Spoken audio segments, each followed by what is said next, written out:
Hello there and welcome back to another review. So today we're going to be having a look at Martial Arts of Shaolin, or otherwise known as Shaolin Temple 3, Martial Arts of Shaolin. Now, unusual for me, this is because I'm going straight to the third part of a trilogy, which I never usually do. If you look at all my previous reviews, I usually go in order. If there's a trilogy or a series of films, I usually go in order.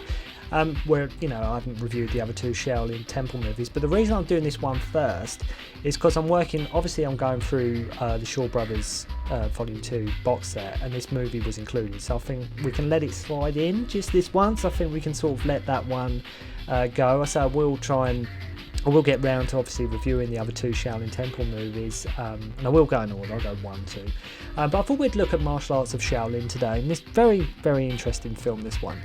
Made in 1986, and what you get here, you get Lau Kar-leung directing Jet Li here, which as far as I was aware was their only collaboration. I could be wrong, they may have worked together on other movies, but I don't think they did as far as I know, especially in terms of Lau Kar-leung being in the director's chair. I think this was the only time. And I think as well, back in the day on VHS, I even bought, talking about reverse order, I think I even bought the Shaolin Temples in reverse order too. I think I bought them backwards as well. I think I bought 3 first. Why, I have no idea. I was young at the time, who knows. But as I say, I think I bought them in reverse. I think I got this one first, as I say, because it was in a shop. I think it was the only one they had as well. I think it was the only Jet Li movie they had at the time. I think there may have been Last Hero in China there as well. But they definitely, as I say, they had Martial Arts of Shaolin, and it just looked good. It was the old Eastern Heroes cover, Hong Kong cinema over the edge, Martial Arts of Shaolin. It just looked like a cool movie, so I picked it up, and it may, as I say, probably was, if not one of the first Jet Li movies that I'd ever seen. Actually, see, the way I'm talking about it, I'm remembering more and more. I remember I picked it up, and I also got The Master, Huang 92 Jet Li. I remember buying them too on the same day. And I was going through I was sort of getting into Jet Li at this point quite heavily. Like, done the Jackies, done the Samos, so, getting more and more into Jet Li. Now, what sets this film and the Shaolin Temple movies apart is that these were not Hong Kong movie productions. These were all shot in mainland China, and like with all the movies, Lau Kar-leung really goes to great length in this movie, not only to give you great fights, but also to show off the beautiful landscapes and scenery to which the film has in spades. And as far as I know, this was the first time Jet had working with people that were sort of not a mainland sort of crew. Now, although not the most classic Lau Kar-leung or Jet Li vehicle, there is still a lot to be enjoyed here, and what Lau Kar-leung did more than anything in this movie compared to the other Shaolin Temple movies is sort of intensify the fight scenes. The first film sometimes looked like, you could argue, sort of wushu sort of sparring demos in places, but here when the fights happen there is a real urgency to them, like they play out like actual real proper fights. Not to say there aren't good fights in the other movies, because there are, but here with Lau Kar-leung involved, the fights just had a little bit more spark, a little bit more energy to them, a bit more urgency. I know Jet wasn't all that happy with the production of this movie, even with Lau himself, but this is through and through a Lau Kar-leung movie, and it's pretty much business as usual for him, and I think that is where the film may be not as classic as one would think, because in regards to the plot, what happens in the story, we've seen it all before, right? We've seen it all before from Lau at this point, and bearing in mind that, this was 1986, and it's one of the last, I think, traditional period-based martial arts movies released from the Shaw Brothers studio, definitely along the last sort of their last sort of crack at the whip, so to speak. And but it's one of them movies that anytime I watch it, Martial Arts of Shaolin, I really enjoy it. I think it's a great movie. It's not perfect by any, but like, I always have a great time with this movie. Jet is on fine comedic silly form in this one, much like how he is sort of if you think of the Fong Say-yuk movies, and it's always great watching Jet in any movie where it isn't a huge dependence on wire work, so we can really watch basically Jet Li do his stuff, do his thing, because not to take anything away from Jet Li's, his wirework movies, in many ways that's sort of what he is known for, but it's always refreshing when you do see Jet movies when it is just ground based, there is little to no wire work, and it's just Jet doing his thing.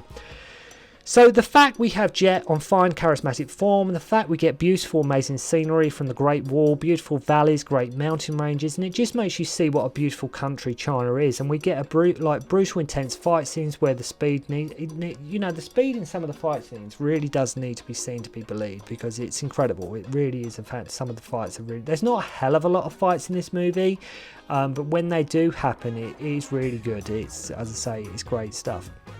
And I say, make no mistake, Martial Arts of Shaolin is still worth your time and worth seeing. Plus, as well, the theme song will totally get into your head. It always gets into my head when I see it. I find myself sort of humming it for like 2 or 3, 4 hours after I've watched the movie. Like, it sticks in my head for quite some time. So it starts with this guy doing like a long run through a temple palace. And believe me, he has a long way to go, right? He's running along. And he has an order. He's shouting, I've got the order, but he has like age. He's running through this like sort of palace, and he has got so far to go. He has this order basically to not kill a prisoner, so he finds him dead, and he has a go at the evil Hisu for doing so. Hisu, I think his name is, for doing so, and he should have been like he should have been at the Noon Gate. Then we cut to Jet at the Shaolin Temple, and right away, talking about that catchy theme music, it kicks in. And what you will notice right away, as I say, is just how fast everything seems. Everything seems fast. He plays Si Ming, and look at him doing these amazing fast punches on these sheets of paper attached to a tree, so we can sort of make a hole through it. We have a whole scene of him and his fellow student trying to understand the principles of saving lives and taking lives, involving a worm and a bird. And it is quite funny. I love how when the abbot tells them they mustn't kill the worm, and when they leave, he is like, maybe I'll just save the big one, like, because he's going to feed the birds. But which I know is quite funny. So then we have some great bow staff training, and to be honest, I could have just watched this as a movie just like that, just Jet training in the temple, doing that would have been enough for me. Don't even necessarily need to have a plot. Just Jet doing some training in the Shaolin Temple with a bow staff. I could have just watched that as a movie just on its own. Like, that would have been more than enough for me. We meet this woman, Qiu-yan, who is after the wicked Hisu too, and Jet and his friend Huang watch their master train at night and try and copy his moves, though he says he is ill. And what's great is, like, the film has been on for about 15 minutes at this point, and I'm having such a good time, right? There's not a lot that's happened. It's not like the plot is moving along at a rapid pace, but I'm having a good time with this movie. Like, all these like temple shenanigans and training, and like you remember when I said, like, with 36 Chambers of Shaolin, and I think a lot of people like 36 Chambers of Shaolin. It's like, you could have watched Gordon Liu in that temple doing the training for hours and hours and hours, right? Because it's so watchable, it's so entertaining, it's so fun, it's so classic. And it's a bit like the start of this movie. Like, I could have just had 2 hours of Jet just fooling around the temple, doing some training, stuff like that. Didn't even need a plot. I know that would have made not a great film for most people, but to me, forget the whole revenge and evil plot, evil lord plot going on. Just give me Jet training in the temple. So they make a big deal about not killing. Jet gets some snake-like sort of smuggled in via the aid of some kids, which he then cooks and goes to eat. Nice to know he's paying attention to his teachers here.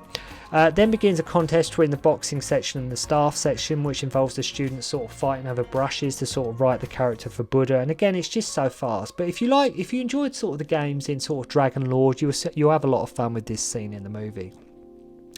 Then we meet So Wei and Qiu-yan. It's written to him about Hisu, and the kids that Jet knows, 2 of them have been selected for a lion dance in the capital, and it's Hisu's birthday.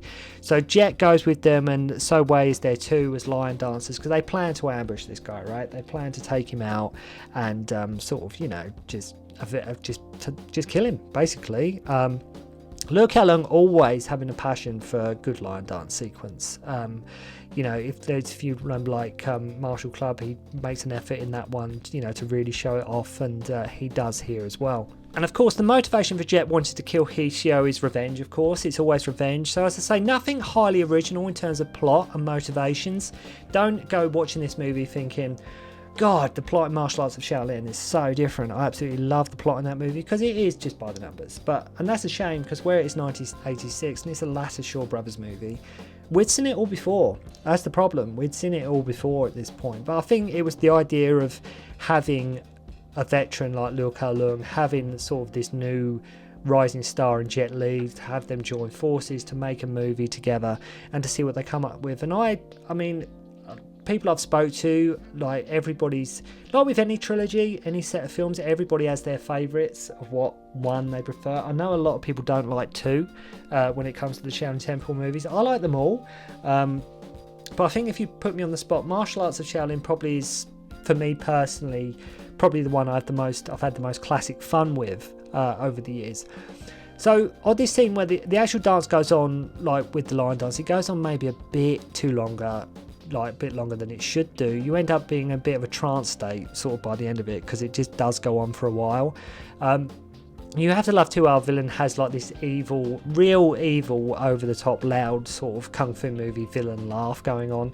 But yeah, this scene really does seem to sort of drag a little bit. And what is interesting though, Jet is trying to kill the guy. At this stage, we the viewer don't even know why. Right, we have no idea why he's trying to kill the guy. We know it's revenge and so forth, but it's like Hixiao, our main antagonist, has not had much screen time either, so we can't really sort of hate him that much, because we don't know necessarily why Jet wants to kill him. We don't really. All right, we know he's a bit of a tyrant, a bit of he is the villain, but we haven't really got to sort of know him, invest in him as an audience. As I say, it's just he's the villain. So they make a break for it, and we get some great fighting here. And interestingly, Jet takes a bit of a back seat, as it is So Wei and Sima Yan who get their fair share of the action. It's so expertly done, with them avoiding all these spears in the marketplace. It's just good fun. And actually, Hixiao wants them caught and have a nice spar with Jet and Qiu Wei. The guys find them and are now a group of 3, try to flee. So they've sort of teamed up. They're a trio now. They learn that the roads to the south are blocked. It's like our evil lord is looking for rebels. We then get Jet disguised as a woman, and randomly has loads of sheep, with Qiu Wei and Sima Yan pretending to be sheep to pass the checkpoint. And yes, they do really pretend to be sheep. Whether that would actually work, I mean, I suppose if you had enough sheep, there's a chance you might be able to slip through. But yeah, that's exactly what they do.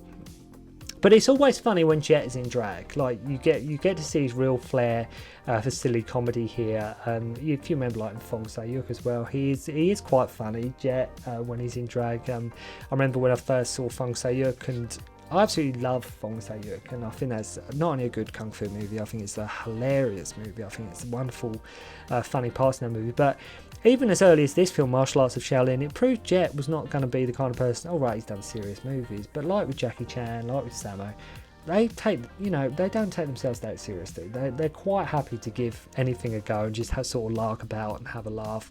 But as I say, you really do get an essence of Jet's, his real flair for silly comedy. And to be fair, at least they do explain how they got the sheep and they had to buy them. It's not just like they randomly had loads of sheep. Not sure where they got the sheep clothing, but anyway. They go to the next block and a fight breaks out, and we get some twin sword work here from Jet in spectacular fashion. The 3-section staff also makes an appearance, and it's just relentless. It's one of them movies where the plot... It's one of them films where the plot is so-so. The action is not all that frequent, but when the action does happen, it's faultless, right? It's absolutely faultless.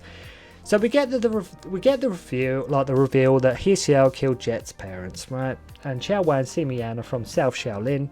Our evil lord is going to the south too.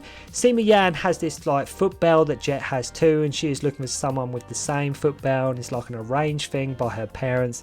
And can't stress enough how well it shows off the mainland and how beautiful everything looks. Jet teaches like his teacher Siran randomly finds him, and I'm pleased too that they do acknowledge that Jet randomly just abandoned and left the temple, which he did. Let's be fair, he did just up and leave. So they get back to the temple and tasked with escorting Wulu to South Shaolin, and now it's like Jet should be expelled and give him 3 years penance. He meets this master down there whilst like he's being punished, and starts vandalising the drawings he has made, and tells him that he is pledged in marriage. The guy's only been down there for like 9 years, right? This guy's been down there for 9 years, so not too long. Anyway, cut long story short, he helps him escape, and to be honest, the whole scene really doesn't serve much purpose. Like that whole scene where Jet is like being punished and he meets this whole guy really doesn't do anything to aid the film whatsoever. It's one of them sort of, let's just fill up the runtime a little bit. I say it doesn't serve much in terms of the plot and the narrative, and really, in all honesty, it wasn't even needed. So Qiu-yan is now on this super large barge, right? Super large barge boat that he's got, and he learns of his enemies' whereabouts at the Shaolin Temple. Jet sneaks into South Shaolin and reveals he has the same footbell. So Wu Lu arrives and Jet's master remember they are going to South Shaolin. Sima Yan has gone after Qiu-yan on his boat, while rather she is captured. So it's all coming to a head now, right? In the movie, it's all basically coming to this. And like, even just talking through the movie, even I know, me describing the plot of this movie, not a lot happens. Really, not an awful lot happens. But when you get to the ending, it's one of them. It's one of them movies. Just watch the ending because there's some pretty damn good action at the end. And it has a great start and a great ending. It just, unfortunately, it just dwindles a bit in the middle, almost trying, like I say, to stretch the runtime out in places, but it's still enjoyable. So Qiu-yan and Jet use loads of bamboos on the water to sort of hold up the boat. Mind you, how they assembled it also quick, I have no idea. And I love a scene here where Qiu-yan parts the bamboo with his legs so all the Lord's men sort of fall in the water, which I thought was quite awesome. He sort of splits the sort of bamboo apart so they all sort of fall in, then he sort of snaps it back together with his feet, which I always love, and I still do. I love that moment in the movie. And believe you and me, you get one hell of a showdown on this boat for the finale. And I remember when I watched this for the first time back in the day, I just thought the whole thing was on another level. I thought it was absolutely insane. I thought it was like outrageously good. I just thought it was so good. I absolutely love how Jet's teacher and the fellow students appear and join in the fight too, and it just goes up a notch even further. And plus, like, the final battle is on water. It just makes it even cooler. It makes a real sort of spectacle. It's not like they've just sort of restricted to sets or anything like that. No, it's like, no, this is outside, this is on location, and it just looks, as I say, the fact it's on water on this boat, on this barge, and then it goes onto land, it's just awesome. As I say, no safe confined Shaw Brothers studios here. This is all out and about on location. We get flips, spear works, bow staff, you name it. Jet's master has an awesome battle with Qiu-yan with his, like I say, with his bow staff, and check them angles as well that Lau Kar-leung is using here, really showing off the location as they're sort of duking it out. These two have a brilliant showdown under a canopy, and then everyone turns up. The canopy comes down, and Sima Yan, you know, she just chops the evil lord's head. You know, she just chops his head right off, and the movie ends with Jet giving his ankle bracelet to Qiu-yan, who goes to tell Sima Yan that it's his. So Jet sort of gives up who he was sort of destined to be with, to go back with the monks. But, you know, lots going on for the movie, as I say, not necessarily in terms of plot, but there's a lot going on in this movie in terms of, like you say, you get Jet on fine form, you get amazing fights, you get a great start to the movie, you get an amazing end fight to the movie. And whilst you may not say it's definitely not, you know, you won't say it's Jet Li's best movie, you won't say it's Lau Kar-leung's best movie, but it's still a highly enjoyable kung fu movie. It's one of the last ones, I think it will, I'll go as far as to say, I think it may have been one of the last ones they made before Shaw Brothers closed their doors. I think it was definitely at the end of the Shaw Brothers sort of like movies, but as I say, I think it was one of the last ones being made up to that point. But as I say, if you haven't seen Shaolin Temple movies, go and check them out, because it's sort of they're the movies that sort of put Jet on the map. But if you have seen the movies, let me know what your favourite one is, because I've spoke to other fans and people that have seen them. Everybody's different. Everybody's got a favourite one. Everybody, like I mentioned, I would say usually 2 is the one people I spoke to. That's the one people favour least. I think people sometimes are divided by 3 and 1. But let me know in the comments below what is your favourite Shaolin Temple movie. So thank you very much for watching the review. Hope you enjoyed, and I'll see you again soon. Don't concentrate on the finger, or you will miss all that heavenly glory.